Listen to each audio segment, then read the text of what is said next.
Body shaming ಅನುಭವಿಸಿದ ಮೆಲನಾ ನಟಿ ಪಾರ್ವತಿ. ಈ ಬಗ್ಗೆ ಅವರು ಹೇಳಿದ್ದೇನು? ನಟ ಸುದೀಪ್ ಅವರ ಮಗಳು ಸಾನ್ವಿ ಆಯ್ತು, ಡಿಂಪಲ್ ಕ್ವೀನ್ ರಚಿತಾ ರಾಮ್ ಆಯ್ತು. ಈಗ ಮಿಲನಾ ಸಿನಿಮಾ ಖ್ಯಾತಿಯ ನಟಿ ಪಾರ್ವತಿಯವರು ತೂಕ ಹೆಚ್ಚಳದಿಂದಾಗಿ ದಪ್ಪ ಆಗಿದ್ದಕ್ಕೆ ಬಾಡಿ ಶೇಮಿಂಗ್ ಎದುರಿಸಿದ್ದಾರೆ. ಕೇರಳಿಗರಿಂದ ದ್ವೇಷದ ಸಂದೇಶಗಳು ಬಂದಿದ್ದರೂ ಅವರು ಇದಕ್ಕೆ ಹೆಚ್ಚು ತಲೆ ಕೆಡಿಸಿಕೊಂಡಿಲ್ಲ.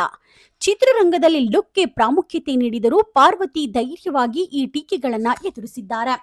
ಈ ಬಗ್ಗೆ ಸಂಪೂರ್ಣವಾಗಿ ಹೇಳುತ್ತೇವೆ, ಎಲ್ಲೂ ಕೂಡ ಸ್ಕಿಪ್ ಮಾಡದೆ ಈ ಸ್ಟೋರಿ ನೋಡಿ. ಚಿತ್ರರಂಗ ಎಷ್ಟು ಪ್ರೀತಿಯನ್ನು ನೀಡುತ್ತದೆಯೋ ಅಷ್ಟೇ ದ್ವೇಷವನ್ನ ಕೂಡ ಕೊಡುತ್ತೆ.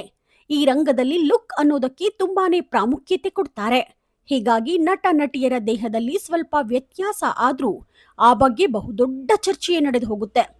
ಕೆಲವರು ಇದಕ್ಕೆ ರಿಯಾಕ್ಟ್ ಮಾಡ್ತಾರೆ, ಇನ್ನು ಕೆಲವರು ಇದಕ್ಕೆ ರಿಯಾಕ್ಟ್ ಮಾಡೋಲ್ಲ. ಇನ್ನೂ ಕೆಲವರು ತಮ್ಮ ಮೇಲೆ ಬಂದ ಟೀಕೆಗಳಿಗೆ ಧೈರ್ಯವಾಗಿ ಎದುರಿಸುತ್ತಾರೆ. ಕನ್ನಡದ ಮಿಲನ ಸಿನಿಮಾದಲ್ಲಿ ನಟಿಸಿದ ಪಾರ್ವತಿ ಅವರಿಗೆ ಬಾಡಿ ಶೇಮಿಂಗ್ ಆಗಿದೆ. ಪಾರ್ವತಿ ಅವರು ಕೇರಳದ ಕೋಳಿಕೋಡ್ನವರು. ಅವರಿಗೆ ಈಗ 37 ವರ್ಷ, ಇನ್ನೂ ಮದುವೆಯಾಗಿಲ್ಲ. ಮದುವೆಯ ಬಗ್ಗೆ ಅವರು ಚಿಂತೆ ಮಾಡಿಲ್ಲ. 2006ರಲ್ಲಿ ಅವರು ಚಿತ್ರರಂಗಕ್ಕೆ ಕಾಲಿಟ್ಟರು. ಆಗ ಅವರ ವಯಸ್ಸು ಕೇವಲ 17 ವರ್ಷ.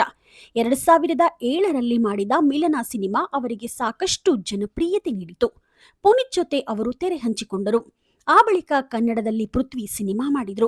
ಹಿಟ್ ಜೋಡಿ ಎನಿಸಿಕೊಂಡಿದ್ದ ಪುನೀತ್ ಹಾಗೂ ಪಾರ್ವತಿ ಈ ಚಿತ್ರದಲ್ಲಿ ಮತ್ತೆ ಒಟ್ಟಿಗೆ ಕಾಣಿಸಿಕೊಂಡಿದ್ರು. ಆ ಬಳಿಕ ಪಾರ್ವತಿ ಅಂದರ್ ಬಾಹರ್ ಬಿಟ್ಟು ಬೇರೆ ಯಾವುದೇ ಕನ್ನಡ ಸಿನಿಮಾ ಮಾಡಿಲ್ಲ. ಈಗ ಪಾರ್ವತಿ ಅವರು ಮಲಯಾಳಂ ಸಿನಿಮಾಗಳನ್ನ ಮಾಡ್ತಿದ್ದಾರೆ. ಅಲ್ಲೂ ಕೂಡ ಅವರು ಚೂಸಿ ಆಗಿದ್ದು ಕೆಲವೊಂದು ಪಾತ್ರಗಳನ್ನ ಮಾತ್ರ ಆಯ್ಕೆ ಮಾಡಿಕೊಂಡು ಮಾಡ್ತಿದ್ದಾರೆ. ಈಗ ಕೇರಳದಿಂದ ಹೇಟ್ ಸಂದೇಶ, ಬಾಡಿ ಶೇಮಿಂಗ್ ಎದುರಾಗಿದೆ. ಪಾರ್ವತಿ ಮೆನನ್ ಮೊದಲಿಗಿಂತ ದಪ್ಪ ಆಗಿದ್ದಾರೆ. ಈ ವಿಡಿಯೋ ವೈರಲ್ ಆಗಿದೆ. ಇದಕ್ಕೆ ಅವರು ಸಾಕಷ್ಟು ಟೀಕೆಗಳನ್ನು ಎದುರಿಸುತ್ತಿದ್ದಾರೆ. ಈ ವಿಷಯ ಅವರ ಅಭಿಮಾನಿಗಳಿಗೆ ಬೇಸರ ಮೂಡಿಸಿದೆ. ಲುಕ್ ವಿಷಯ ಇಟ್ಕೊಂಡು ಟೀಕೆ ಮಾಡಿದ್ದು ಸರಿ ಅಲ್ಲ ಎಂಬ ಮಾತು ಕೇಳಿಬಂದಿದೆ. ಈ ಮೊದಲು ಕೂಡ ಪಾರ್ವತಿ ಮೆನನ್ ಅವರು ಇದೇ ರೀತಿಯ ತೊಂದರೆ ಅನುಭವಿಸಿದ ಉದಾಹರಣೆ ಇದೆ. ಆದರೆ ಇದಕ್ಕೆ ಅವರು ಹೆಚ್ಚು ತಲೆ ಕೆಡಿಸಿಕೊಂಡಿಲ್ಲ. ಕೆಲ ನಟಿಯರು ಈ ರೀತಿ ಆದಾಗ ಸೂಕ್ಷ್ಮವಾಗಿ ಪ್ರತಿಕ್ರಿಯಿಸಿದ ಉದಾಹರಣೆ ಇದೆ. ಕೆಲ ದಿನಗಳ ಹಿಂದೆಯಷ್ಟೇ ಸ್ಯಾಂಡಲ್ವುಡ್ ನಟಿ ರಚಿತಾ ರಾಮ್ ಅವರು ದಪ್ಪ ಆಗಿದ್ದಕ್ಕೆ ಸೋಷಿಯಲ್ ಮೀಡಿಯಾದಲ್ಲಿ ಅನೇಕರು ಕೆಟ್ಟ ಸಂದೇಶ ಮಾಡಿದ್ರು. ಇದಕ್ಕೆ ನಟಿ ರಚ್ಚು ಬೋಲ್ಡ್ ಆಗಿ ಉತ್ತರಿಸಿದ್ರು.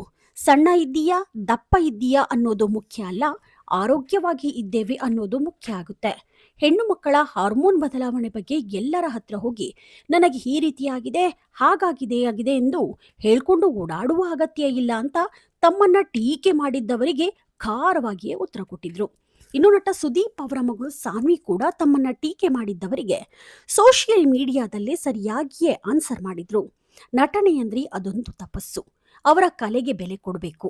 ಅದನ್ನ ಬಿಟ್ಟು ಈ ರೀತಿಯಾಗಿ ಯಾರನ್ನೇ ಟ್ರೋಲ್ ಮಾಡಿದ್ರು ಅದು ಒಪ್ಪುವಂಥದ್ದಲ್ಲ ಅಂತಿದ್ದಾರೆ ಅನೇಕರು.